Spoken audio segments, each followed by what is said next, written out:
Ukipokea simu au ujumbe wa kuitwa kwenye usaili wa Jeshi la Wananchi Tanzania, watu wengi hufurahi sana. Lakini ukweli ni huu. Hapo ndipo safari halisi inaanza, na wengine huondolewa ndani ya dakika chache tu. Karibu Jack Media TZ, mahali ambapo kila hatua ni maarifa na kila maarifa ni nguvu. Leo nitakuonesha mchakato mzima wa usaili JWTZ hatua kwa hatua, ili ujue unachoenda kukutana nacho na jinsi ya kujiandaa mapema. Hatua ya kwanza ni usajili. Unapofika eneo la usaili, jambo la kwanza kabisa ni usajili. Hapa ndipo wanakagua nyaraka zako, vyeti, vitambulisho na taarifa zako binafsi. Lakini hapa ndipo wengi huanguka.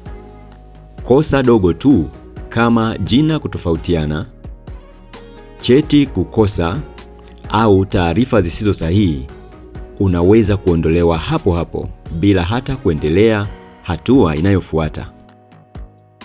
Hatua ya pili ni vipimo vya mwili. Ukivuka hatua ya kwanza, unaingia kwenye vipimo vya mwili.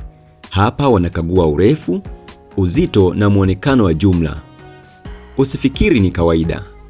Kuna kiwango wanachokitaka, na kama hautakifikia, safari yako inaishia hapo. Hatua ya tatu ni vipimo vya afya. Sasa unafika sehemu ambayo wengi huogopa: vipimo vya afya.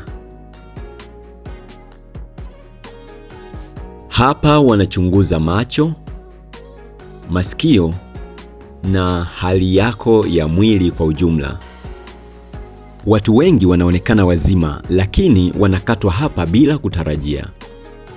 Hatua ya nne ni usaili. Kama umefika hapa, tayari umevuka hatua ngumu. Sasa ni usaili wa maswali.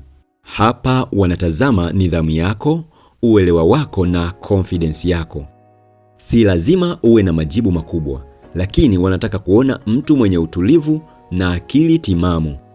Lakini kumbuka hili, mchakato huu hauchukui watu wote. Watu wanapunguzwa hatua kwa hatua. Ndiyo maana maandalizi yako yanaweza kufanya tofauti kubwa sana. Sasa umeona, usaili wa JWTZ si jambo la kubahatisha. Ni mchakato unaohitaji maandalizi, umakini na nidhamu. Komenti hapa chini. Unahisi ni hatua ipi inaweza kukupa changamoto zaidi? Na usikose video inayofuata. Nitakuonesha vipimo vya afya vinavyowaangusha wengi. Like, subscribe, kwa sababu kila hatua ni maarifa na kila maarifa ni nguvu.